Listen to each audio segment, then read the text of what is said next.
Shalom. Welcome to the Jewish View. My name is Rabbi Nachman Simon with the Chabados of Damer, together with my co-host Mark Lawrence of Statewide News Service and jbiztechphilly.com. Who do we have with us today? Well, Rabbi, we love to have elected officials on, and we got the top guy in Albany County in terms of the legislature. We got Sean Morse, the chairman of the Albany County Legislature. The chairman, okay. The chairman. Top guy. top All notch, right, there we go. From Cohoes. Good to see you again. All right, then. From Good Cohoes. to I'm see really you. happy to be Well, back. I enjoyed myself last time, so Well, I'm glad you're We here. now got a Thank new you. report card, a new got semester. a report card, so- and we'll see how bad Mark beats me up, and we'll report And you'll back still later. come back. Okay. We had a good time, and I'm honored to be here. Well, And since you're talking about beating up, All I wanted right. to ask you about the cyberbullying law. yes, well, I was one of the top sponsors of that law when it first came out, and of course, you're talking about treading on unknown waters. It's never been done before.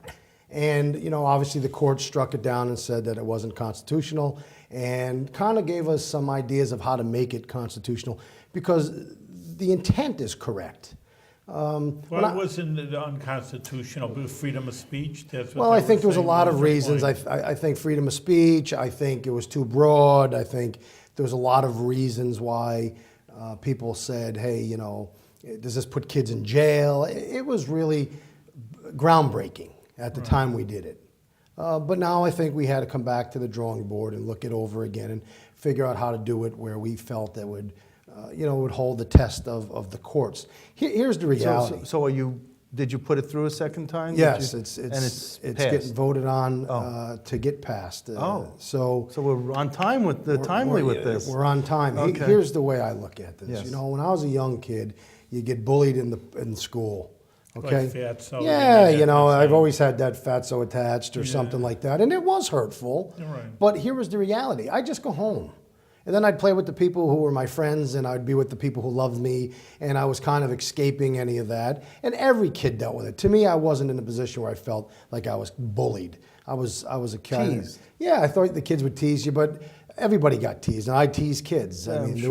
there wasn't a viciousness about it, and I could always hold my own, so I was pretty good. Nobody really wanted to give me too much heat. But the reality is, today you can't escape. Today what happens is that your life is displayed on a telephone, on a computer, on any handheld device that's out there. You have local kids who are really giving it to you, and you have people who don't even know you from all over the world chiming in. And no matter where you go, your whole life is being displayed for people all over the place. And I think for these kids, it's traumatizing. I know I've talked to families where their kids have said, I won't even go out of my house. And that's a sad way to live. I don't want kids to go to jail. Kids make mistakes. We act out when we're kids. We say stupid things when we're kids. We do stupid things when we're kids. I want the police to have a tool to at least to be able to go into that house where the kid lives and say, let's sit down and talk, because what you're doing could lead you into trouble. And give them an opportunity, the schools an opportunity. So is that what this I think it does. cyberbullying law is going to reflect? Yes, I think it does, and it takes any criminal. Did you author this one? I didn't. I actually, Because the first one you authored. I authored the first one with Danny McCoy and Brian Scavo at the time. Yeah. Oh, wow. Yeah, and What a trio that was. This one was authored by Brian Clenahan, which we're all part of the same caucus, so it didn't matter at the point who authored it. What mattered is, can we put it together? Will it work?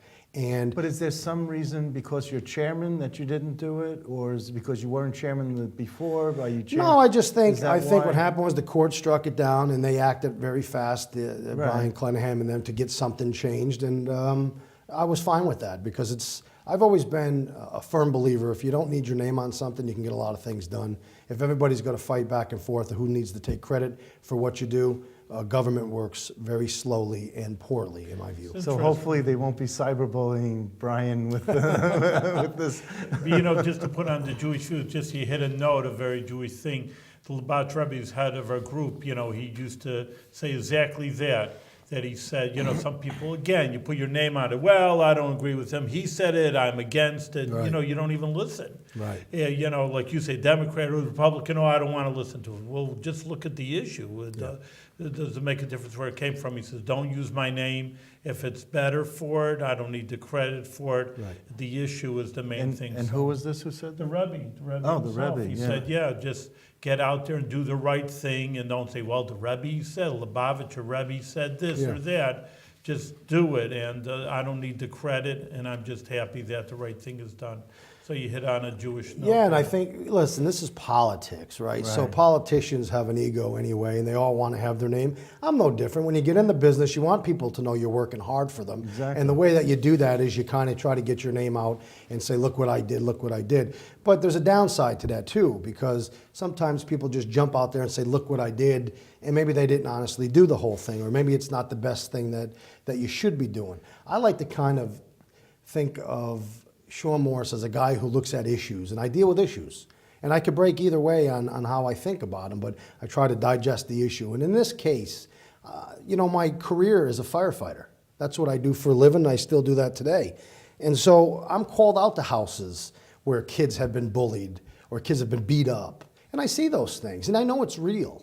And so for me, at the end of the day, when I go home, I really didn't care whose name was on the resolution to make it a law. But I it's- cared that it was implemented. But as chairman, you could I could, sponsor. sure. I sponsor a Okay, lot of it things. wasn't anything because you were, No. okay. So let me, just for the people Sure, watching, sure. I just wanted them to make sure. Let me ask you about this bill that the county executive vetoed about tobacco in pharmacies. Yeah. Were you in favor of this bill? Well, Timmy Nichols was the lead sponsor Yeah. on that. And Timmy is just a fantastic legislator. He's very thoughtful. I think he takes his time when he puts things in front of the legislature. He's willing to listen, and he's willing to change things. And I thought he did a very good job at getting this bill put together the way he thought it could be acceptable and passed out. I personally was against it. And I shared that with Timmy. I'm against it because I believe that government intrudes too much into people's lives. And I also wasn't sold on the fact, the argument was that it was a public health bill. And to me, it really just shifted where you could buy cigarettes. And it wasn't a public health bill. And, that's where I kind of debated back and forth, is this something that I can support? Some of the places that would be barred from selling cigarettes today are the places where you really have a hard time to buy them. The Price Choppers, the big stores where they're behind the cabinets, they're locked, you have to ask for them. You're at the store and you see the thing pop up on the register, 35 years old, ask for identification. These are really strict ways. You ain't gonna see that in the little corner store. The little mom and pop stores, the little gas stations. They don't, first of all, have the staff to be running back and forth to unlock cigarettes. They're gonna sell them, and kids are gonna buy them, and they're gonna have an easier time buying them. And I'm also not really in favor of kind of restricting the way small business or our bigger businesses in Albany County conduct themselves. These cigarettes are legal. If you don't like them, let's get rid of them. I don't like them, but they're legal. It's a bigger issue because I know New York City, which Yeah. of course we're in the capital district, the size of the soda. It's a bigger issue of how much government, even though, I guess it's a fine line because on one hand, government's there to regulate and make people's lives good and, and keep away the troubles, like say the bullying, keep people honest. On the other hand, it's a fine line of saying, hey, the government, people have to stick up for themselves ultimately. Well, I think the argument here was that here's a place that promotes health, and now they also can sell cigarettes. But then, what do you do with the cheese doodles that are in the CVS pharmacy, Soda, that's not healthy. and the soda, and The way there's a whole list of there's a of whole gamut. things, yeah. The way I look at it is back when I was a kid, you'd go to the drugstore and they would actually be in the store making your drugs. Okay, Right. And Mortar and pestle. Right, they were in Right. there. You wanted, you needed to get penicillin, and they'd be mixing and crunching and Right. putting it all together, and it was really a place of just health. Okay, today in society things are a place of convenience. So you build these enormous sized stores that you can buy everything from a pencil to getting your prescription filled, to getting your food, to buying beer. Right. And for me, it was like, and I understood the debate. Maybe there's nothing more dangerous in the world than a product like cigarettes that tell you right on the box, if you smoke them, you're going to die, basically, right? But I'm a diabetic, type 2 diabetes. I got that way because I got myself into a rut. I ate a lot of food. I got chubby, and it really affected my life, right? I'm slowly trying to break that trend, get myself into better shape. But if I walk into that same, and I don't smoke, so if I walk into that same drugstore, the first thing that I see in front of me is a rack full of candy, okay? And to the left of me is beer. And to the right of me is soda. Right. And you can't escape all of these things. They're there. And you can't protect people against themselves. You just can't. Because if you limit the size of my soda, I'll just get 3 of them. What's the difference, right? Yeah. So I think reality is we have to entrust that people will make the right decisions for themselves. I think when it comes to cyberbullying, we're talking about laws to protect individuals against other people. Right. When we talk about sodas being too big, we're trying to protect people against themselves. Yeah. I think that's failure, and I don't think that's what the people... Yeah, there's something to be said here about, let's protect the dieter from ho-hos, and the heart patient from fatty meat and butter. Salty foods should also go, since many people have high blood pressure. And fruits, vegetables, and skim milk will always remain perfectly legal. And that was in an article that was written. And the article, you can make light of it, but the article's right. Yeah. There's a point in life where, again, I think if we just stick with this belief, I think the government has to protect the people who can't protect themselves. Certainly not everybody relies on government, right? The wealthiest people in the world don't rely on government, they shape it. The poorest people in the world rely on it. The middle class pay for everything, right? Yeah. That's how the government seems to work. Interesting the way you put it.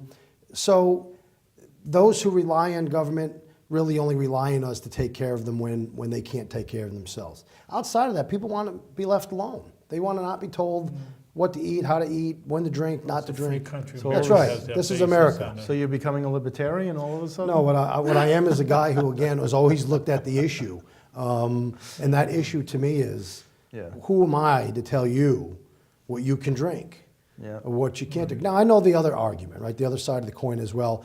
The middle class America pays the cost to take care of people like Sean Morse, who went from 200 pounds to 250, and now you got diabetes, and we got to cover the cost of that. Or if you're indigent, we're paying your health care and you're drinking and smoking cigarettes. I don't know how you ever resolve that issue. That's bigger than me. That's an issue that some of the greatest minds will have to figure out. But in the meantime, you can't just switch where you could buy a cigarette. Talking about big issues, though, these are specific issues. How's the report card? As I started off saying, we need a new report card, a new semester of Albany County, the budget, or any big issues that are draining the budget, or the things they're coming into, which, of course, is the new Albany County, what is it, the Coliseum? What do we Convention call it? What, the Times Union? No, the Convention Center. Convention Center. Yeah. So that's big. I mean, they knocked over a few buildings already. Well, They're you know, a lot of- I mean, they're rolling, aren't they? They're rolling along. It's- Albany Med knocked over a few buildings also, just... I look at government as a ever-changing dynamic. It's hard to say this is going to work and that's not. Right. I've seen things that we said would fail become very successful,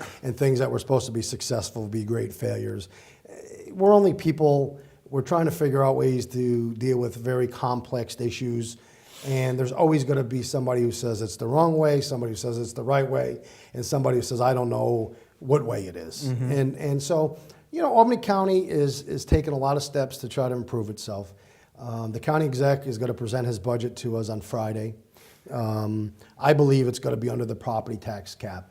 What's the budget now? How much? It's going to be upwards of $600 million. 600 million. Yeah, it's a big budget. So how much is the nursing home costing? Well, the nursing home, I've always said the nursing home costs about $7 million a run. Obviously, the county exec said we lost $1 million a month. There's ways to twist numbers all day long. Here's how I look at the nursing home to me. The nursing home is a place for the poorest and sickest of people who have nowhere else to go. We can debate all day long as to whether a poor person can get into one of the better nursing homes. I will tell you that maybe one gets in while 50 get turned away. There's certainly a process where they take some, because otherwise, the criticism would be enormous. And I don't know if it's even legal for them not to take some people who are collecting Medicare, Medicaid, or whatever other payments that they have from the government. But who will take care of those people? It's a moral issue to me. Not every issue can be based on a dollar. It's got to be based on what is the mission of the county government. But what I'm asking is that the county nursing home, are the costs coming down with Coming this down new greatly. guy? We hired a Well, that's what I'm. Yep. That's what more of what I'm talking about than Yeah. philosophically. Yeah, we hired a gentleman to run our facility. His name is Larry Slacky. In the first couple months, the unions, who I believe are our partners in this, made some concessions to almost $2 million a year. Mr. Slacky believes there's other ways we can do business, and he's hoping that within a year or 2 years, we actually will not have a contribution to the nursing home other than the contribution we made to the intergovernmental transfer, the IGT funds, which is 2 for 1. We give $1, we get $1. So it's Okay. and so that would be an enormous savings. Well, another $7 million. $7 million. Yeah. Yeah. And you and still keep the nursing home. But it used to cost $20 million under Breslin. Well, that I think again, I don't believe that. You don't believe no, that. No, So I what do you believe that number was? I've argued when the he number's said- always been $7 to $8 million. Always 7 to 8 Yeah. million, and that's what everyone's saying it is today. Yeah, I think I've And you've always said that costs were the same 10 years ago as they were today. Well, I've only been in the legislature for 10 years, and my arguments Well, that's really why I said- started at the nursing home about 2 or 3 years after I was there. So for the last 7 years, I've made the argument that we're not paying or losing Okay. $1 million a month, okay? That we were somewhere between $7 and $8 million. Still a little high, but a lot more manageable than $1 million a month. Yeah. And I think we're seeing that with the savings, and the numbers will be true, because if we save $1.2 million based on the contractual, and the number's 5, well, I guess it was always 7, right? Yeah. So the numbers won't lie. But more importantly, the philosophical part, that's why I have and will continue to fight vigorously for a nursing home that's run by a county, because I think it's that important to have. Have you gone to the nursing home lately? I mean, not to check in, but I mean, have you gone to? Not that old. Have you gone? Every once in a while. I was there a couple months ago. I was there for the picnic. Okay. Are they expanding or doing some renovations to the building? Well, I think what we're doing is we've put enough money away to put a new roof on, because obviously it needs a new roof. I think there's some issues with the heating and all that, and that's being improved. So yeah, we're But aren't they modernizing or fixing up the facility so it looks better, smells better? And Yeah, I think that's all part of what we're trying to do, and hopefully someday we'll build a new one, because certainly that nursing home has outlived its years. Really? Yeah. Oh, so you still are on the kick to build a new one? Listen, I think that just like I want to live in a nice house, the people who call that home deserve the best that we can give them, and I think that's something we have to do. I'm for looking them. forward to taking a tour. I haven't taken a tour You call yet. me anytime, I'll take you through anytime Thank you. like. Sure. Okay, I appreciate it. Yeah, I think what you'll be impressed with is the workers there, the people who have dedicated their life. First of all, you Well, don't get rich working for the government, contrary to Right. popular belief. And certainly CNAs and nurses who are providing this type of care, I think you'll be extremely proud of the people that work there. Well, I've heard them speak at the county legislature meetings, so I feel like I know them already. I know them. They've been coming around for a long No, time. long and- time. And I've been one of They're their very biggest vocal. cheerleaders. They're Yeah. very vocal. So we got that. Okay. We're trying to get that under control and move forward with that. The community college has moved in Right. into Albany. We're hoping that will grow into something that will help us with the students and our people from Albany who want to get a good college Well, education. maybe they could tie into the convention center. Yeah, there's a lot with of hospitality and tourism absolutely and whatever. So absolutely. maybe And they have a hospitality and a Program. culinary arts program Yeah. that's second to none. So, we're hoping that all can tie in together. We're looking at the convention center, which I'm not sure whether that'll be successful or not. I mean, there's great debate as being the capital of New York will be very successful. There's people that say, look at other convention centers all across the country, they've been a failure. I don't know. I think we certainly have a spot where it could be successful, and I supported it with the hopes that it will be successful. But time will tell. Well, I'll tell you, I'm trying to convince people in the county government and the state government to attract this big expo called Kosher Fest. Sure.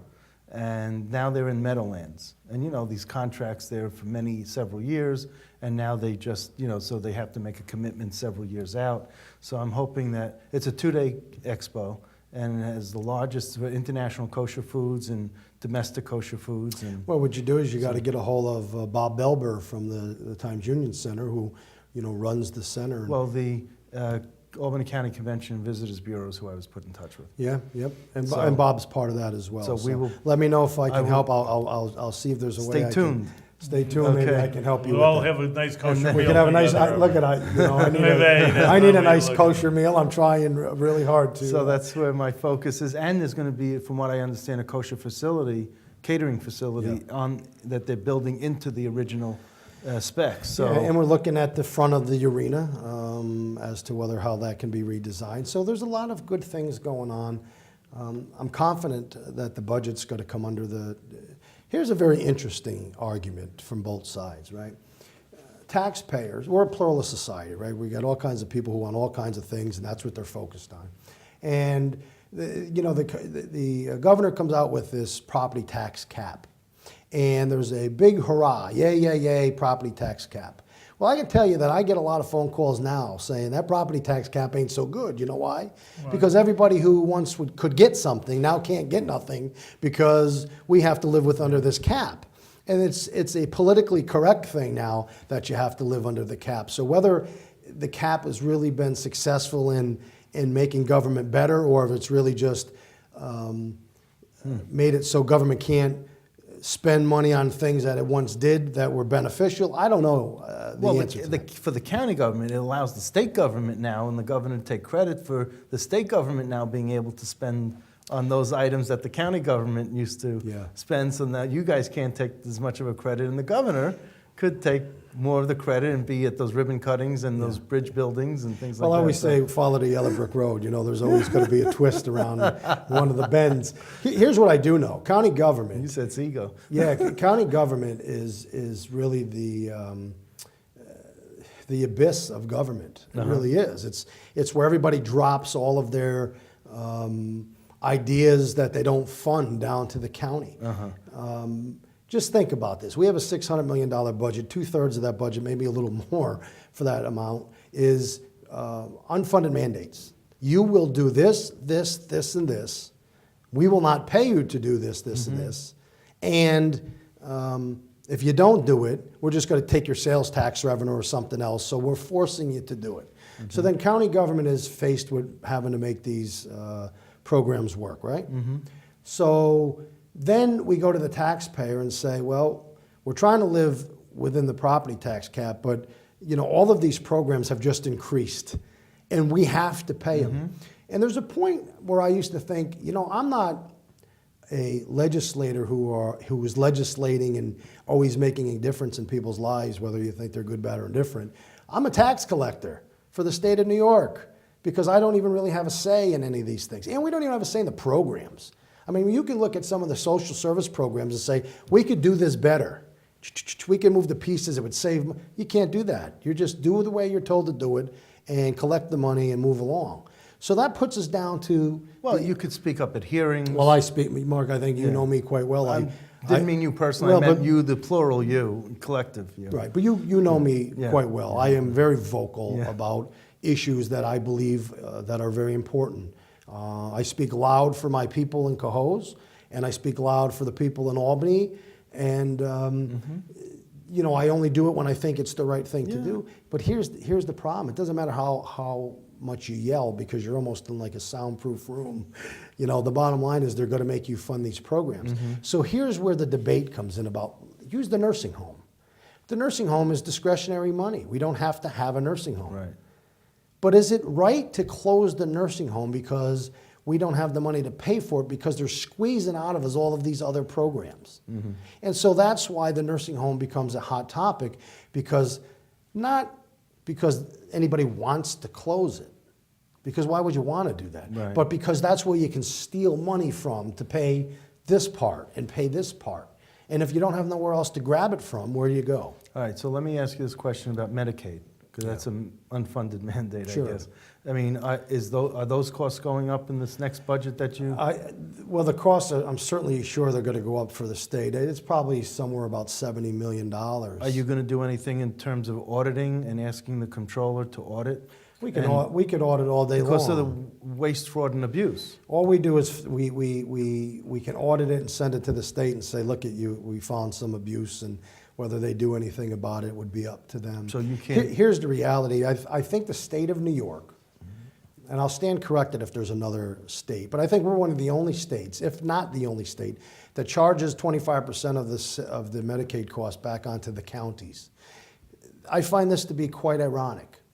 If we did not have to pay a portion of the Medicaid, like every other state doesn't do to their county, we may not even have a property tax.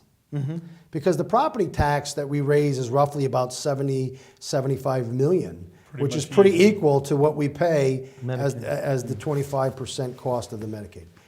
So there's an argument to debate whether the state of New York could pick this cost up, spread it out amongst an enormous amount of people, Right. okay, where it's not as expensive, and provide the taxpayer, the property taxpayer, with some kind of relief. Right. Let me ask you, so the county clerk, the previous county clerk, Tom Kling, was on the show. He said he gives back about $1 million to the county. And under Bruce Hidley, are you still getting about $1 million back? I won't. I think Bruce will probably do the same thing. I haven't got that report yet. And when you say give it But back, that's pretty. it is. That's pretty good. Yeah, because they're able to charge. It's the only agency that gives back to the county. Well, yeah, it does, because it doesn't have a big overhead compared to the other. So what it does is it gives back money to the county, which allows us to raise your taxes less because it gives us additional funding. Good. Yes, great. Absolutely great. Okay. But you're talking about $1 million and $600 million budget. Why I think it's phenomenal that they can do that. I don't think that's the reality of the other departments, because those other departments don't function that way, right? Those other departments are state mandated departments, Right. where we have to provide So services. let me ask you a question about the correctional facility, the Albany County Jail. They've introduced video conference, video visitations. So that's bringing in more money, and they're trying to do other things that are revenue producers. And plus, by doing video visitations, you have less chance of contraband coming into the jail, and it reduces the footprint of everyone coming through. And if you have fewer people actually walking through, you have fewer problems. So anyway, are you comfortable with the way the Albany County Jail is being run? I am. I think the sheriff does a great job. I think the workers there do a great job. You know, there's an argument to be made about every service. Yeah, but are the costs going down because they're increasing the revenue that they could bring in from outside, from other sources? Well, yes, the cost does go down, but I don't know how much, because this is the first year that I think it's really been instituted to the level. So I think, you know, the sheriff's done some things. They put in new phones that people have to pay to use, which will bring the cost down. I think, you know, at the end of 2014, by April, we'll know all of these things and how they've worked and if they are successful. How much of the budget changes from what the county executive proposes? How much of that changes when you dispose of it? Well, it all depends. It depends on when the Generally, is it around, because I know the state budget, 98% of what the governor proposes is in the budget. They tweak the 2% around the edges. Yeah, is the same thing similar? I think one time the county executive under Mike Breslin had a 20% budget, and we ended up passing to 12, so it went down 8%.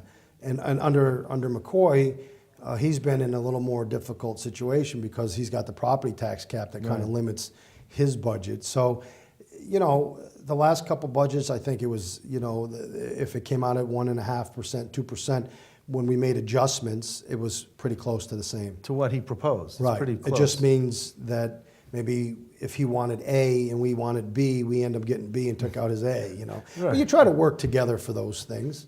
But I think the legislature has policies that it feels are important to implement, and if there's a price to those, we may say, let's pay for it with this. And although the county exec may have wanted that, we thought it was better to have this. And so it's a give and take. All right, last question. Next year, you got to run for re-election. Are you running, or are you calling it quits next year? I haven't made that decision yet. You haven't? No. I'm going to speak to my wife and decide if I should run again or if I should move in a different direction. So I don't know. Oh, and how old are you now? I'm 47. 47. So this And is I'll be honest with you, I think about it like that every year. Because when people every don't- 4 years, you mean? Well, every year Every I year? think whether I'm going to run for re-election. Because here's what I do know. You give up a lot of your life. You become a surrogate brother and sister to just about everybody that you represent. Right. And I like to be the guy that when you pick up the phone, I call you back, and when you need me, I meet with you. And so you give a lot of yourself for everybody else, and you take very little for yourself. And I got 3 kids, and they're growing up fast, and I've done a good job managing that. I don't miss a lot of their stuff. But, you know, life moves by quickly, and the question is, when have you thought about yourself and said, it's time for me? I don't know if I'm there yet, but I haven't made that decision yet. All right, you let us know. I'll let you know. Stay tuned. Well, you know, we asked at the beginning of the show about a report card, so we'll give you an A on the report card. There you go. But continue going and be sure you do it with good health. Yes. Thank you. Thank you. You too. Much I hope success. your health is well, and I appreciate Yes. you having me here again, and I look forward to coming back for All next right. year's report. Great.